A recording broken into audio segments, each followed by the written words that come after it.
Ladies and gentlemen, welcome to the newest and greatest episode of the French Bishop Chesscast. My name is Rogan Joe Sloan, and today I'm joined by National Master, like always, I'm joined by National Master John MacArthur. Today we're going to talk over all the news that we can possibly think of in a succinct 45 minutes. We're going to be talking about the Kramnik Jose Martinez match that happened earlier this week, what we think Chess.com did kind of wrong about that, and how that honestly could be improved. We're also going to talk about rating deviations, and we're going to talk about some real life examples, both recent and in the distant past, of this happening in real life. Indeed, Rogan. As a result of the paranoia of cheating, of course, when players are looking at these numbers and thinking that a player is a number and not a person, it's really quite incredible. I mean, it was really easy back in the old days when there was only really one chess server.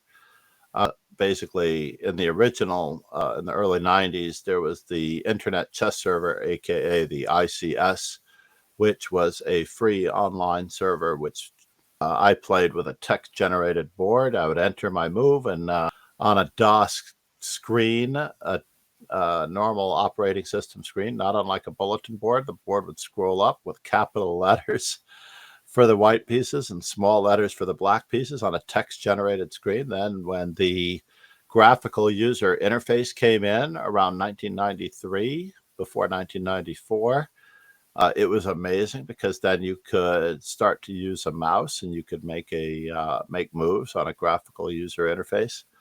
And then there was a group of people on the Internet Chess Server that really wanted to do it right and realized that they needed money to provide the server power for better graphical relays and options and more services. So that was where ICC, the Internet Chess Club, came about. And all of the people that wanted free internet chess playing became Fix, or the free internet chess server. Both of those are still in existence, chessclub.com and fix.org, or the free internet chess server.org. You can also Google either of those to look them up. But basically, most of my time dealt with students, and Magnus Carlsen, Hikaru Nakamura, and all of those players have games on Internet Chess Club.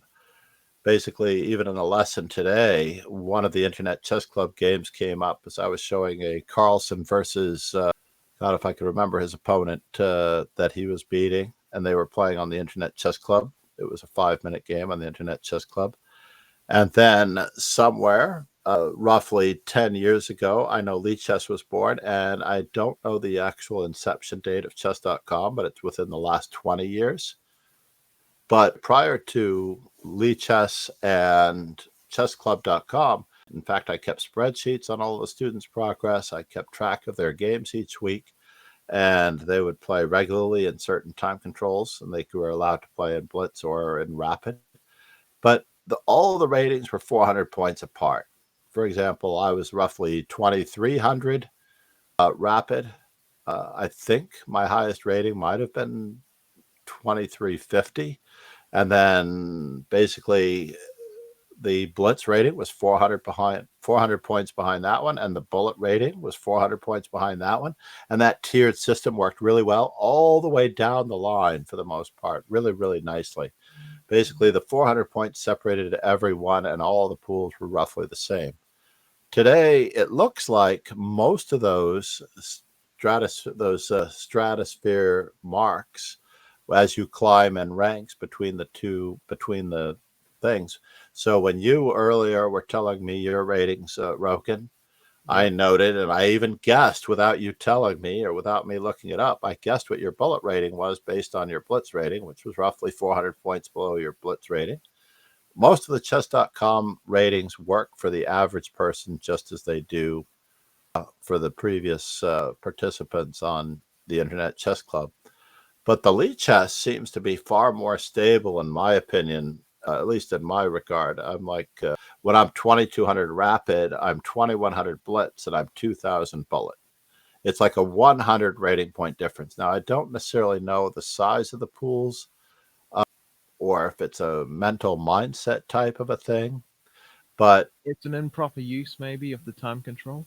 Like maybe, but in general, I think that your innate knowledge is all you can work on the faster the time control.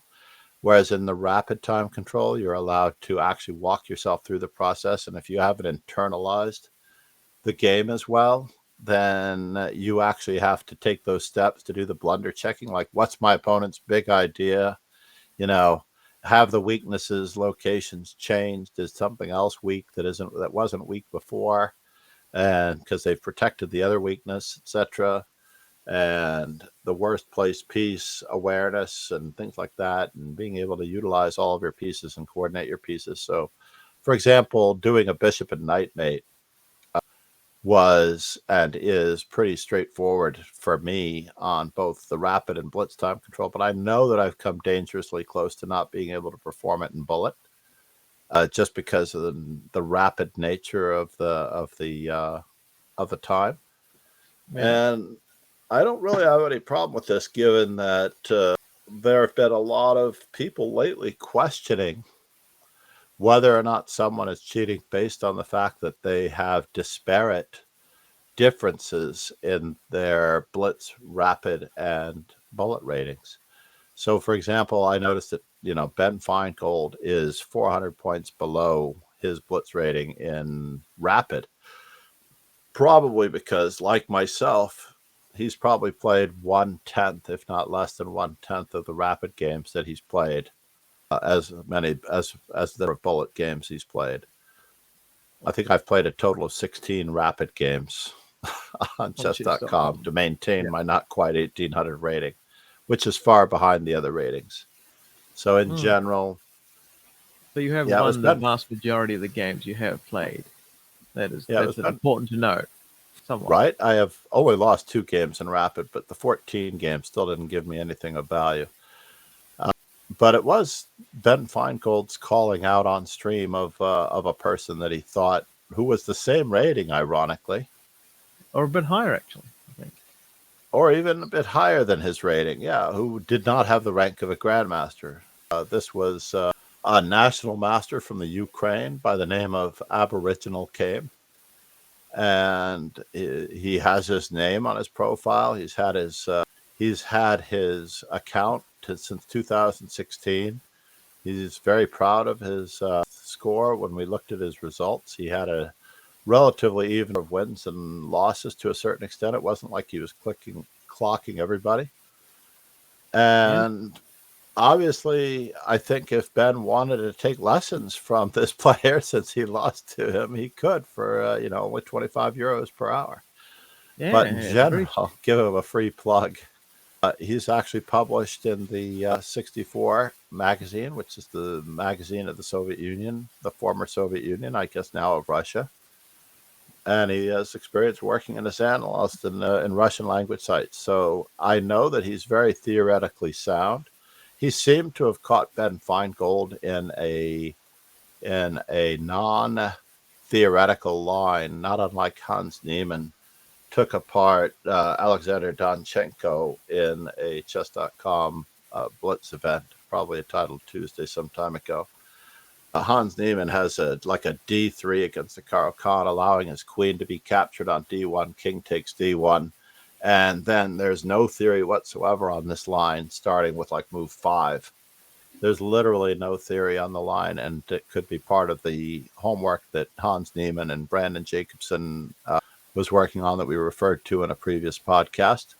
yes. For the rooks, I that's believe Marie. it was the what was it? Rook What was it? odds, yeah, something along those lines. And he's working on unique openings that are taking the opponent out of book. And I wouldn't doubt that Yarovinsky did the same thing to Ben Feingold, and Ben Feingold floundered around.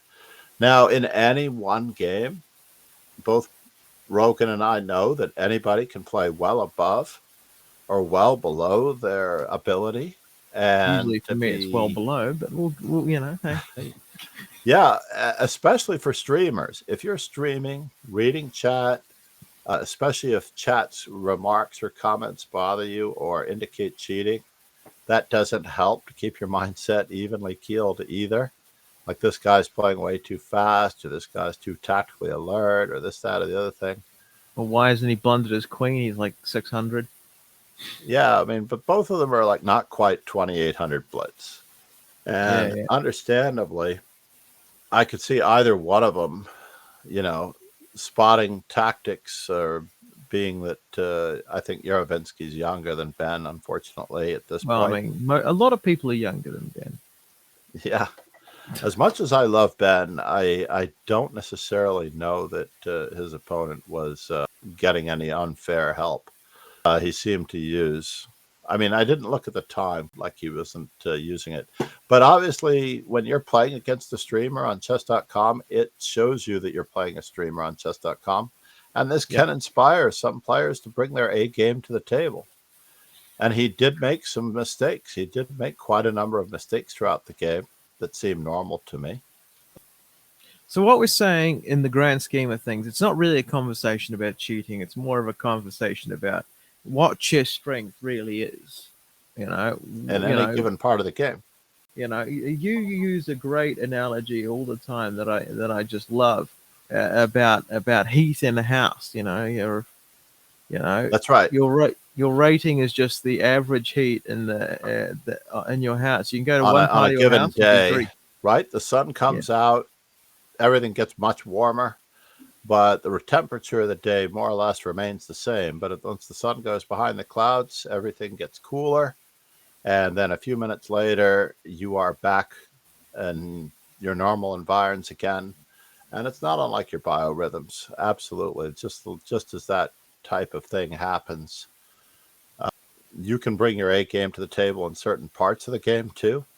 I know that mm, listening to like Keith Arkell, if he can find a way to get to an end game where he's got everything cataloged, yeah. he thrives in that phase of the game. Whereas if you get him in the complications of the middle game, I'm certain that he has quite a bit less confidence.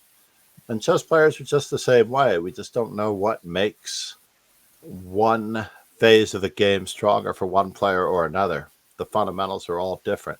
Now, the fact that Yarovinsky is a national master in Ukraine also doesn't surprise me. It's probable that he has never had a chance to travel, especially now if he's still in the Yeah, Ukraine. You're definitely. not going to get a title. You're not going to be able to play over the board chess. There's too much stuff going on right now, especially in Ukraine. But honestly, the Yeah, uh, I the fact mean, that he doesn't have a title just merely means that he hasn't had a chance to travel and play against foreigners. He may not have the income to be able to afford that. Countless of players never really made it past FM, let alone IM, because of yeah, those reasons, those financial reasons. I mean, also the fact is we're also not putting that much emphasis right now. We should put more emphasis on the fact that in the former Eastern Bloc, you know, uh, Yeah, there is a massive strength difference between what you would consider a national master. There is, as much as it 2400. pains Americans and me to say, they're a lot stronger than their counterparts in such In the places Western. as New Zealand, America, Australia, and the West. Hmm. I mean, or what we consider the West. And there have been a lot of classic examples of this. The most famous of which is Vasily Ivanchuk, who is an amazing genius at chess. Basically, he went from practically nothing in no time at all, from 85, Recorded 86 to nothing. becoming a grandmaster in 1988. He literally waxed everybody as an IM slash untitled player. Yeah, He yeah. I came mean, it to was New York, recorded as nothing. I'm sure he was of the strength before he went right? anywhere near it. Except that But we didn't know about it. yeah, it's just The clerical one, errors due to lack yeah, of evidence. he's cleaning up in the 1988 New York Open, one of the first ones that I dropped in on briefly because I wasn't here in New York just yet until 1989 or December of 1988, I think is when I finally moved here to New Yeah, York City. But basically, the famous story of Ron Henley being at the wall chart as he is cleaning the clocks of every top grandmaster, whether it's Larson or Gligerich, classic grandmasters on his way to winning the New York Open, 7.5 out of 9. I Yeah. believe I thought he actually was going to make it 8 out of 9. And Ron Henley, with his southern accent at the wall chart, looking at this relatively low ranked player, like the leader of the tournament, is not on the first half a dozen pages of the Yeah. wall chart because they've got the wall chart up. They don't necessarily have a standings chart up in those days. Not everything was printed by computer so easily, but Yeah. So it's literally hard they're to make an updating the accurate wall chart. chart. Yeah, they're updating the wall chart by hand. And Ivanchuk's practically about 7 pages down. And Ron Henley's like looking at it, but he's like, who is this Ivanchuk feller anyway? And of course, he's winning this thing like outrageously. Ron Henley. He's now coaching in Florida in a lovely climate. I saw him recently in the Nationals in Atlanta. He had driven up to Atlanta. But Grandmaster Ron Henley was definitely a staple on the American chess scene and very closely aligned with Anatoly Karpov whenever Karpov came to the United States and did stuff. His credibility of looking at a fellow from the Ukraine, an untitled or low rated IM whose rating had no chance to catch up with him, Vasily Ivanchuk, just waxing the field from the Ukraine, right? Yeah. Just Yeah. making all of the Western players look like beginners. This is a very normal thing. And I remember that a similar one, Dmitry Gurevich, came to the United States as an untitled player. He actually won the U.S. championship and became a grandmaster in relatively short order from low 2200 strength. I think he started in the U.S. Chess Federation and as he arrived here. And I think that was based on his FIDE rating, not having played that many FIDE games, only having played in the national system of the Soviet Union. And he literally rose through the ranks. And for those looking to who might recognize his name, he is teaching chess in Chicago in that general area, and he's doing well. But needless to say, these Mm. players rose through the ranks like you would not believe merely upon arriving on the shores here. Many others, Shabalov cleaned everybody's clocks, Yermolinsky cleaned everybody's clocks. They Very arrive nicely. and they take care of business and they clean everybody's clocks. Golko won everything in sight when he emigrated here. The Eastern Bloc countries, they just came for the money. They cleaned up, and of course, it took a while for everybody to figure them out, to work out the new Style. style which they influxed into the United States, but it all worked in the long run. And to the online community is making it possible for us to experience these players every Tuesday, thanks to the chess.com's titled Tuesday, just to watch them, pick out another player, and study them. Not unlike how I found out about Mr. Martinez. Yeah. Yeah. I mean, the Russian chess school has been, has been now being thoroughly analyzed, and and everyone has the same information now. The I same believe with the same population. I believe you also had a reference to a Reddit article about a player of 1800 strength, wondering why he's losing to 1000s. And That wasn't what attracted me to the article. Well, it was initially, but my thought, what really got my goat was the amount of backyard analysis we got from some random people on the internet claiming they knew well. I mean, they could be correct for all I know. I could be having the old man moment here where I go, that's not why. I feel like the analysis on why there was a vast amount of scattered agreement on this post that blitz players are just a stronger pool than rapid players, which I don't seem to buy. That blitz players are just stronger than the rapid pool. I mean, it doesn't make any sense to me. I mean, I think it might just come down to the fact that everybody's a bit stronger when they've got time to think. I mean, than anything else. But what do I know? I could be completely wrong here, of course, and I will say that I have been completely wrong in the past about a lot of things. You know. But John, indeed, why do you think there's a difference there? I don't know. Well, I actually don't see that much of a difference in disparity at our levels, primarily Right. because the stature of your ratings Yeah. is remarkably level. It's like 300 to 400 rating points between each. Your rapid rating, your blitz rating, and then your bullet rating is 400, not quite, or roughly 400 points separating each of them. And this to Yeah. me seems like a very normal thing. I do believe based on the ELO, RPAD ELO, and you can tell I've been around for a long time when I can say I met him around 1985 or so in Milwaukee, Wisconsin at the North Central Open. And he was the mathematician who taught at Marquette University, I believe. And he basically based it on a fluctuation of 400 points of strength. So basically, when you beat someone 400 points above you or more, you Yeah. gain the number of rating points, which is only based on beating someone 400 points above you. So if I beat Magnus Carlsen, he still only counts as someone 400 points above me, regardless of how much Yeah. higher he is. I don't He gain would. extra rating points for it. But if I lose to someone below me, it's going to be Mm, one out of every 10 games.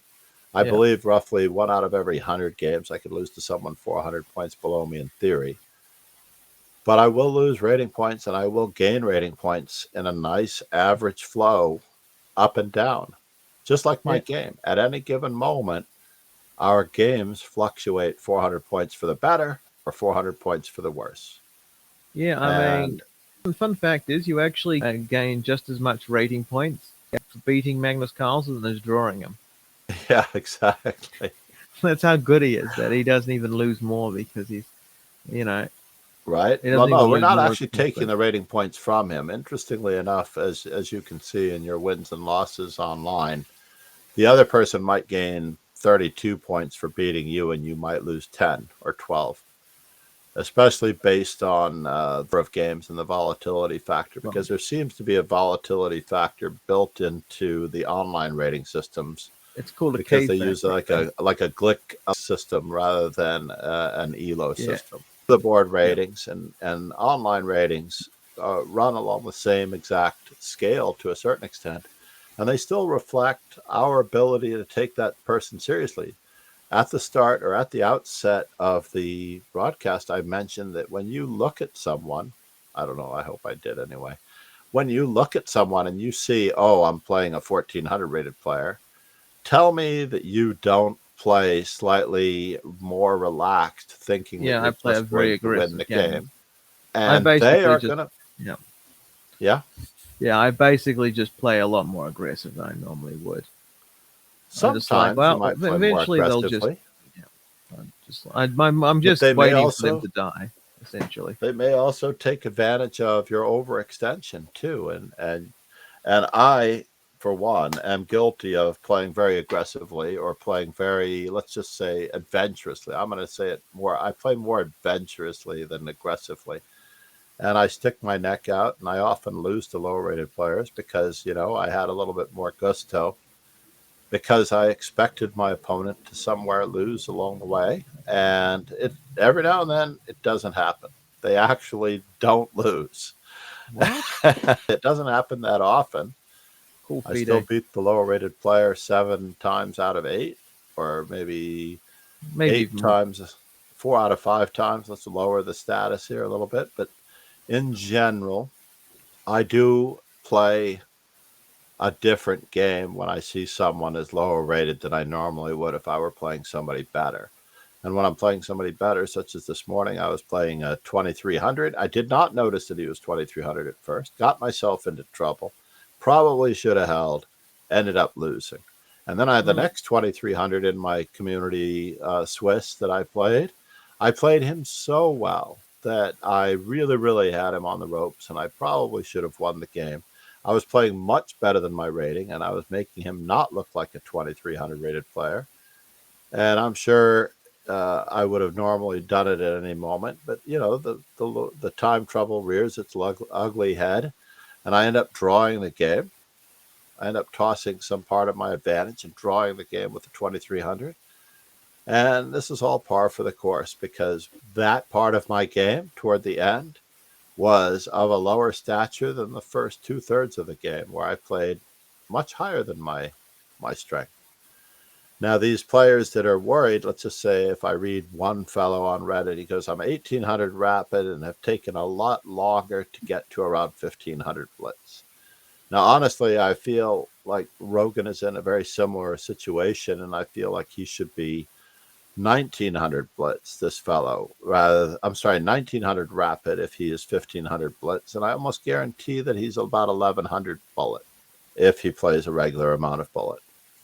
And that 400-point difference is also reflected in, honestly, Rogan, Yeah. your innate knowledge. Basically, when you have more time to think, when you have more time to do your balance checks and balances of the system, you are able to maintain a slightly higher random level of strength. This doesn't mean that in Blitz, when you're playing a 3-minute game, that you're going to be able to maintain the same solidity, the same awareness, and take advantage of the same weaknesses or exhibit the same skills. You are going to be about 400 points weaker, and then you're going to be another 400 points weaker than that, unfortunately, as you drop to Yeah. bullet. Like 1 minute chess, my God. It's just like who can move fast. Plus, we have joked in the past all of the things that make a bullet player, having a faster mouse, Yeah. not having Windows updates running in the background. I mean, unironically, I play better bullet than I've ever played in my life while drunk or like incredibly tired, but my brain doesn't even have the ability to think. With fewer inhibitions. Yes, Yeah, well, absolutely. That seems to be the case with Magnus Carlsen, as we've seen on many of his streams. I think he comparing myself to Magnus here, that'd be no, terrible. but he But has also played a handful of games or more under the influence on stream and having fun. Uh, oh yes, you I got to have. miss those streams a lot, actually. Yeah, yeah. I do actually think that Magnus is actually a better natural streamer than Hikaru, if I'm being honest. Oof, oof, I know it's a shots fired. statement. I know it's a statement there, but It's it a just better seems to be a shit natural ton funnier. streamer. Yeah, I mean, he has a sense of humor that's, I mean, Ah, okay, yes, the sense of humor. Well, that just goes along with, confidence to a great extent, too. Not having to work as hard. Once you've achieved your status, you can sit on your laurels a little bit, too. You have less to prove, and you can just relax and just be the great streamer that they are in one way or the other. of course, of course. Anyway, okay, so what's the basic message that you've covered here, that you've explained to me here, John? To me, the What's that? basic message is stop looking at the numbers and start playing chess. Just In stop the looking at the numbers. Stop thinking of yourself as numbers. There was a great perpetual chess interview, and I'm gonna exhaust this again with my great friend Maurice Ashley, whom I adore very much as a coach, as a trainer, as a commentator, and now especially as a writer in his most recent book. Grandmaster Maurice Ashley points out that you cannot be saying you just want to get to this rating or you just want to do this or you just want to do that.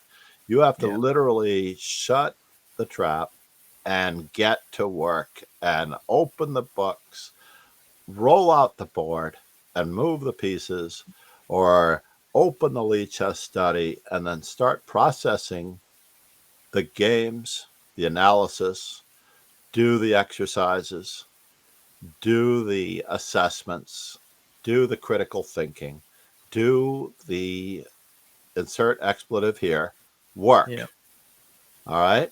And yeah, if you don't do the work, you're not going to be able to say boo about losing to Joe so and so who's 1100 because Joe yeah, so and so who's 1100 is playing like a 1500, possibly a 1600.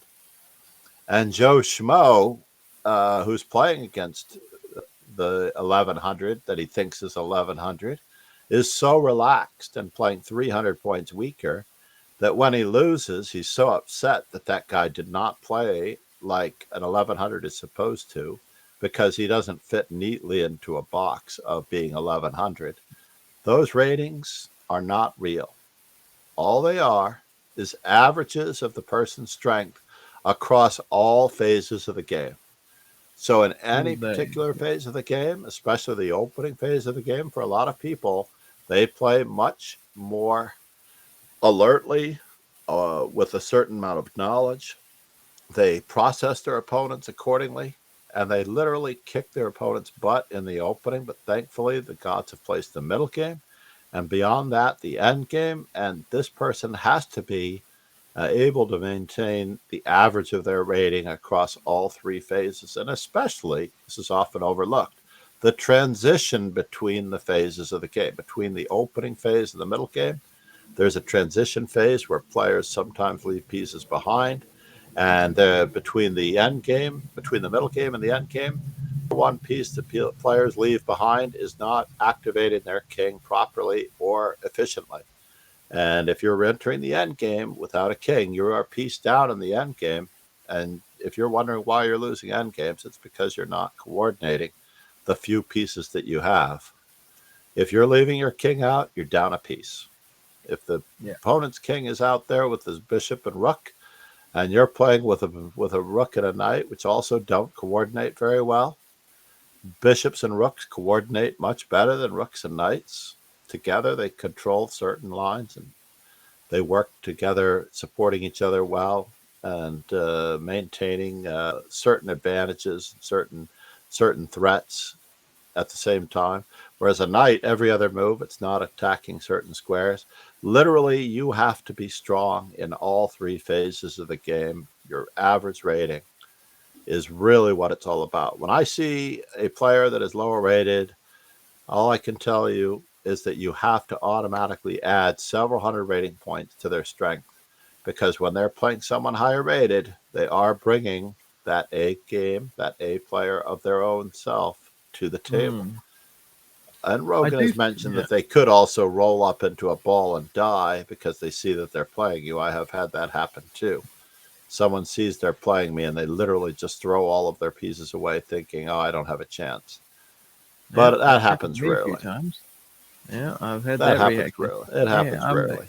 yeah. Well, what I find when I'm playing like a stronger player or somebody that I'm kind of used to playing, but stronger than me, I do tend to realize that I'm not going to win quickly and through tricks. So I have to do the move that I would think is objectively best, but I might not do sometimes because I want to win quickly or I want to complicate the issue.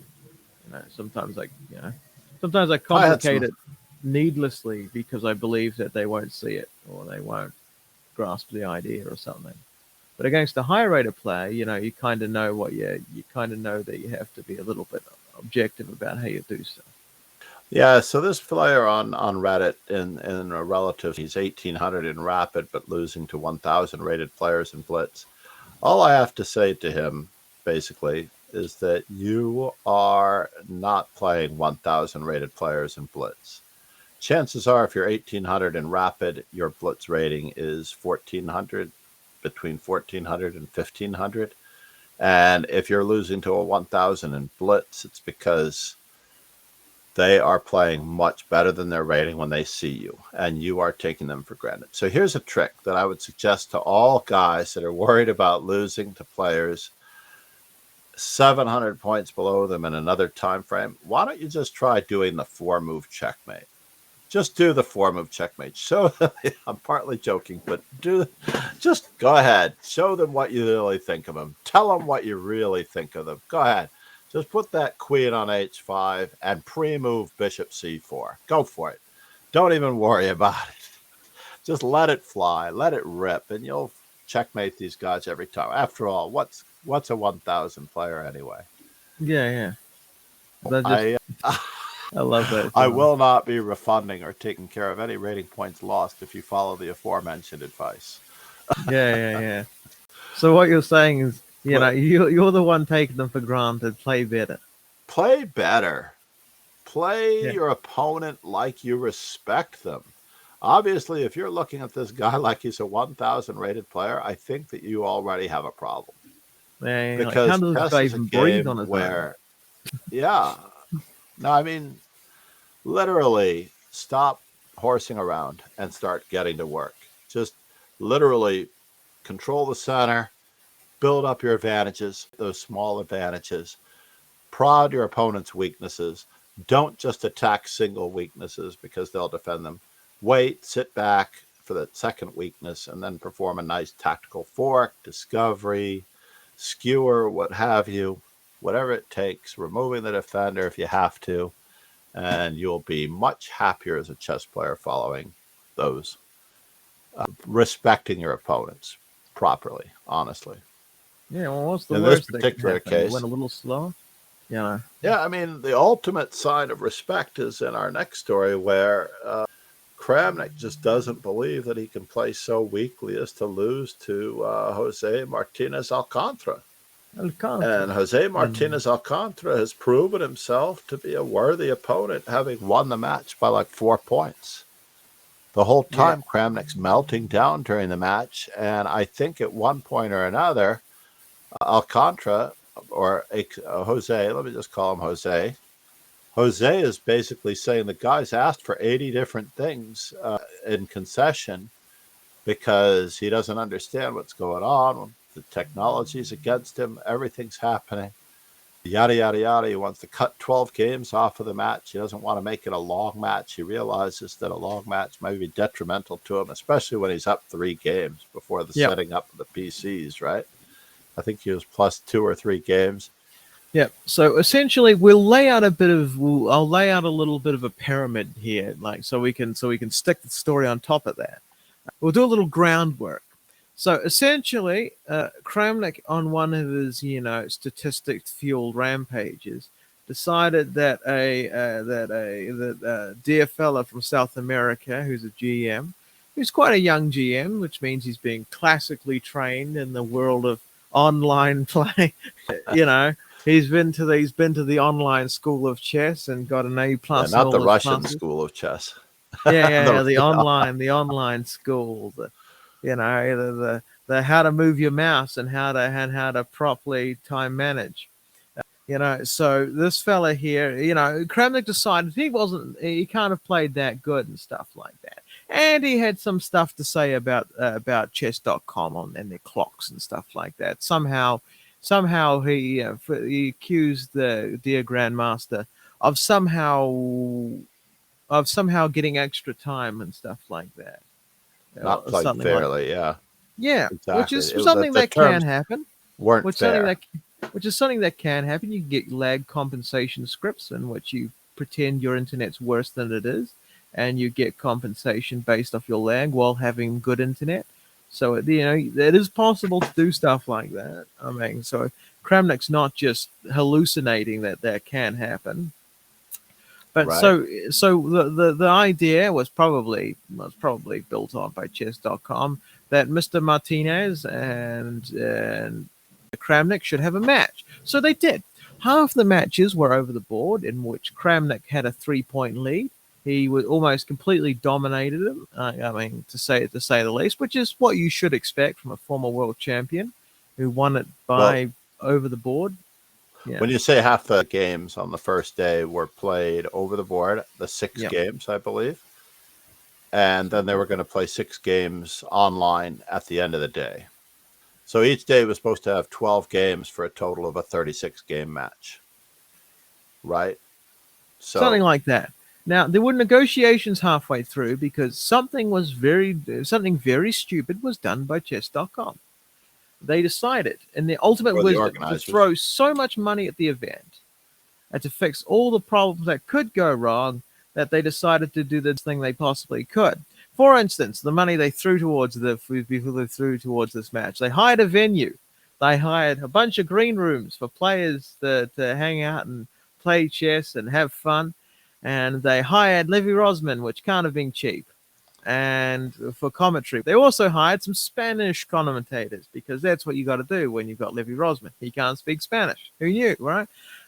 got everybody covered. And yeah, and so they got a Should have kept commentary team. going. They hired out a whole big venue. They brought fresh computers to play the Never online been open things. before.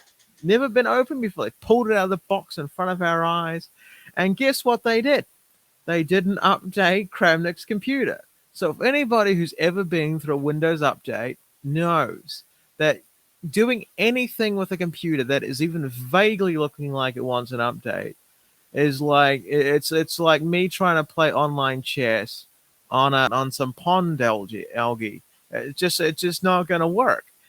So the so what happened was is that Kramnik's well, I mean Kramnik very I don't blame him for this. He said my computer's all slow and lagging and it's hurting me in the time thing. That happens to me quite a lot. I'm a video editor by trade, and there's a lot of annoying things that take up my resources on my computer quite a lot. So what happens is that time scrambles, it just doesn't go through. So what happened was is that other things didn't go through for Kramnik's thing. His local time was different than the local time of his opponent. So things reached the servers at different speeds. They got different lag compensations for it. It was very strange that Yeah, I'm not entirely sure why they would need that, because obviously, I mean, it does become yeah, obvious that the moves from Madrid mm, had to literally go to the chess.com server and then come back to each of the players equally, because you'd think you're on the same Wi-Fi network. yeah. But I mean, I why the hell mean, to be they using did do Wi-Fi is silly. they I mean, I don't know if they did use Wi-Fi. They should be using yeah, that's high true. fiber Ethernet. I mean, like what They the hell? they might have been hooked up directly, but not every newest laptop has an Ethernet cable connection. True, And that is. believe it or not, the drivers on those Wi-Fi cards also may need updates depending on when the manufacturing release date was. One computer could have been released a month or two after the other one. They could be the identical model, manufactured in the same place. But Mm, the second computer, whoever might have gotten that one, may have had a Wi-Fi driver, a Wi-Fi network card driver update in addition to the others. But yes, as it turns out, both computers were attempted to be updated, but apparently the yeah. updates weren't completed on Kramnik's. Yeah, which is I mean, this is honestly, it's like training for 4 years to go to the Olympics for sprinting, and then you don't bring your fucking shoes. It's like, You don't bring your own shoes, right? yeah, I know. It's like I'm gonna have to run in these clogs. Like, Yeah. No, it that's makes no actually a sense. famous that's actually a famous marathon story where you try to run in brand new shoes that haven't been broken in and they tear your feet to shreds over 26.2 miles. Yeah, It just doesn't work. And the same thing here. Personally, I think I've mentioned on stream and even earlier to Rogan that they should have played all 12 games over the board mm, on the first day, set up the yeah, computers overnight, and the players could watch the yeah, computers being updated. The audience doesn't have to see the computers being unboxed. The yeah, computer, they could have done a ceremonial unboxing at the halfway mark for a break or something and say these computers will be used tomorrow, yeah, yada, yada, yada. And if Kramnik's worried about it, he can hire his own second to babysit the computer overnight to make sure it's yeah, not tampered with. yeah, yeah. And then they could play the 12 games online the following Mm, day. And then they could play a half and half match on the third day once they know that everything's working. But no, they had to spend so many hours setting up these computers yeah, that only gave Kramnik time to become more irritable, even though he had a 2 game lead. yeah, I believe he lost 2 out of the first 3 games, I think, in the online section, and noted that the amount of time on his clock was not the same as what was reflected at the end of the game. At whatever moment he thought he had 0 or very few seconds remaining. So mm, he perpetuated or agreed to a draw in that particular game. And then it yeah, shows that he has 20 seconds left on his clock. And he doesn't understand why he has 20 seconds left on his clock. And understandably, he was upset. I know that they went through a negotiation phase where Alcantara got his wish. Jose got his wish in the mm, sense that the remaining games would all be played online. yeah, If Kramnik got his wish that the match be shortened from 36 games, at first he wanted to go to 24 games. but they agreed on 28 games as long as Alcantara agreed that they shortened the match to 28 games, provided all the remaining games be played online, of course. And Jose took Kramnik to school relatively with the chess.com. As it turns out, chess.com, at the end of their recent video, which is Yeah. now available online, by the way, I think the title of that video was called All access. All Access, right? All Access. Accused of cheating on one side, shaking hands with world chess champion, not former world chess champion, mind you, but world chess champion Kramnik on the other side. Yeah. And Kramnik ended up losing by 4 games. He was storming around saying, "This is not a professional chess platform. We have to try other sites, yada, yada, yada." And I admit that chess.com has an amazing amount of service that they provide. Oh yes, definitely. And I know that a lot of bells and whistles beget IP collisions and internet packet collisions and perhaps Amazing even a amount of slowness in complications. anyone's Yeah. computer. Yeah, amazing amounts of blogs, notifications. But both Rogan and I thought that there could be a separate server Yes. for titled events, a Yeah. separate I mean, server. if Lichess can make this happen, there is no reason that a streamlined professional, At the end of the completely video, for, yeah, with zero ads, zero complications, zero collisions, yeah, with the best technology available, you should be able to make a site that plays just as fast and as Lichess. There shouldn't be amateurish bugs in grandmaster games. This is not something we need to be complaining about. You know, this indeed. is, well, so if Lichess can do it, chess.com could be able to throw 3 million at the idea and just go, fuck it. This will fix the problem for the next 10 years. Let's do this now. Like, it's like They really just need. I even suspected that chess.com I like, for a moment, I suspected that chess.com was pulling a fast one over Kramnik, trying to get a storyline here. Like, I suspected they were doing the old reality TV where it's not faked, but it's faked, Right. where they'd make some sort of complication or something like that. And the only reason Generating I suspected that sensationalist for a headlines. second, yeah, Yeah, the only thing I suspected that for a reason is because of the production quality. I'm like, how do you have such a high production quality and such a well edited, and yet fail to, stress test a laptop that's meant to decide this, what they consider such an important event? I mean, right. it makes Well, very little sense to me. both Rogan and I have experienced some anomalies on chess.com. I know that I had a game where I had more time than Alexandra Semikonova, and I lost on time. When I saw that I had time on the clock, suddenly I was flacked. Mm. And she also on her stream said, "What was that? What happened? I don't understand why you lost. I had less time than you." And I'm like, "I don't know. It's just one of the features of chess.com, Not a you bug, know, it's a but feature.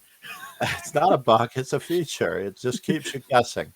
Yeah. And at the end of the video, the all access video, which was indeed produced and disseminated and given out this week by chess.com, basically, you can find it on Twitter under either GM Jose Martinez is his Twitter handle, or under Vladimir Kramnik, VB Kramnik, I think is his Twitter handle. Yeah. But basically, chess.com admitted that they had found a bug, and Mm. they claim to have fixed it. And everything has been okay since the end of the match. Now, this match, of course, was needed for them to notice that there was a Yeah. bug, It's despite like, yeah, anybody it else took telling them Kramnik. that there's a bug. It took a former world champion to get pissy at the fact that that fast chess is, like, very often unplayable on chess.com, for them to go, yeah, actually, probably we should do something about that. It's like, what the hell? Why have they not got a server for professional events? Like, when you've got 10 grand riding on something online, and they're like, well, I guess we'll just use the normal thing. Like, the fuck? Like, you could spend 10 grand on the thing to stop the problem forever. Like, I mean, I don't know how much. Okay, to be fair, 10 grand is a little bit cheap for a high quality server. But the point being, is you could probably put like, I don't know, half a year's of maintenance, but like, I don't know, 3 months of maintenance budget into this and fix that problem forever.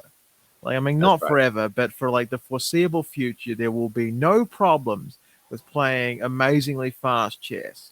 For the grandmasters and masters who are fighting over cash prizes and for honor, then guess what? It'll feel like Lee Chess on chess.com. You'll be able to make moves pretty much instantaneously. You won't lose you won't lose zero point 0.1 time pre-moving.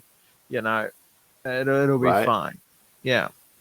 And the good news is that there is a rematch scheduled in the FIDE online arena. They're going to be playing on a different server, a different platform, Mm, beginning August 19th, and it's going to run August 19th to the 21st.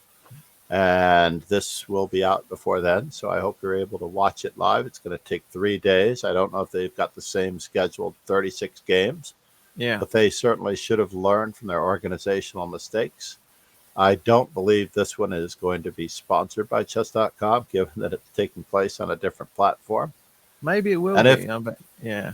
I don't know either, but if But it Kramnik was has signed a hilarious when contract, Kramnik was like, maybe Lee Chess. I yeah, was like, maybe lead chess is better because this platform is unsuitable for professional chess. I do stress that chess.com is the world's best platform for amateurs. yes. It is a fun site. It has all the information, news articles, history, Yeah. videos, I've quizzes, always, and tests that you could ever want. yeah. Interactive stuff. Amazing stuff. Yeah. But if you're already a professional player, chances are you're not there to read articles. Chances, yes. I mean, Chances are you're not I've there always to watch streamers. I've always compared Lee Chess and chess.com much like this. You know, Lee Chess is like a restaurant that does 3 meals and they do them really well. They do them so well that you're like, this is a great experience. I'll come back here. Now chess.com gives you 23 menu items, and all of them are around about 6 out of 10. Some of them are downright awful, but some of them are actually pretty good. You know, but you've got the Yeah, they're choice very there. good. You can go get some turkey bacon over there. You can go get some Make whipped sure make sure cream. you ask the waiter what's good on the menu before you order Yeah, yeah, when yeah, you're at the chess.com restaurant. yeah. But yeah, so that's what I think. Chess.com is more comparable to a buffet, and Lee Chess is An more all you can comparable eat to a buffet. very a decent steak restaurant. Like That's right. And I I'm not necessarily saying that either is better. They are amazingly awesome for the purposes that they serve. oh And cool, I have never actually done the FIDE online arena. I may have to dabble in that one a little bit, oh but cool, I'm anxious to see what they have in mind because I don't think they have put the same amount of money into it. My worst fear is that they are going to experience, especially with the traffic of people watching on that site, hmm. something like Agitmator brought down the Lee Chess server. Which is not something Agitmator that knew he was happens. going to bring down the chess.com server when he had a Christmas event some years back with Yeah, Hikaru and company. And Hikaru, I remember him setting up, turning off all the animations on Lee Chess, learning how to play fast. yeah. And then he still managed to bring down the Lee Chess server, which has got a few servers to spare. Well, yeah. I mean, there's another thing. Like, I give chess.com crap, and they deserve it a lot of the time. But let's be honest, they face a massive amount of traffic that Lee Chess just does not have to deal with. Like, almost any Right, of the stress testing. If they've got what 14,000 people playing, on a reasonable day, chess.com's got like right. 150 to 200K at what on a decent day. I, I mean, I think when we compared it today, chess.com easily had twice the traffic and twice the games that Lee Chess had and New Zealand earlier meantime, today. yeah. It's And just that was in prime time US time for the most part, all right. about an hour or so ago.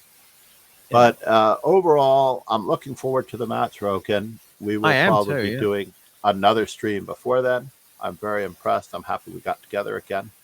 Oh, definitely. I've loved it. I really have. We've gone over our time allotment. as usual, but we're aiming at 45 minutes, so we're keeping it to the hour. I would like to say if there's anything about rating or performance or whatever expectation that you think you're going to get by playing somebody lower rated or higher rated than you, if you think that you're just going to be awarded a win because you're playing somebody lower rated, think again. I'm going Yeah, to tell you, you have to respect your opponent, respect the game, do the work, trust the yeah. process, and take care of business. You're not And always forget the the main fact that, character. yep, yeah, exactly. In any event, Master Chess Dojo on Threads, Twitter, Instagram, Twitch, and YouTube. Kingslayer Sloan on Twitch, Check YouTube, TikTok, YouTube. Kick. I You're don't on do Kick too. TikTok anymore. I can't. I forgot how to log into my account. So I yeah. have I have TikTok. I have a half a dozen instructional videos. Actually, maybe almost a dozen, maybe more than a dozen instructional bits, and I'm going to be including more as the school year starts. Instructional advice on what you can do for the day as far as goal setting. So Right. therefore, please come and join us. Say hi, Most Kingslayer definitely. Sloan. All I'm sorry, yes, Kingslayer Sloan, all one word. Master Chess Dojo, all All one one word. word. Hopefully, we'll see you soon. Have a great Thank night you for being and a here. pleasant tomorrow. Amen.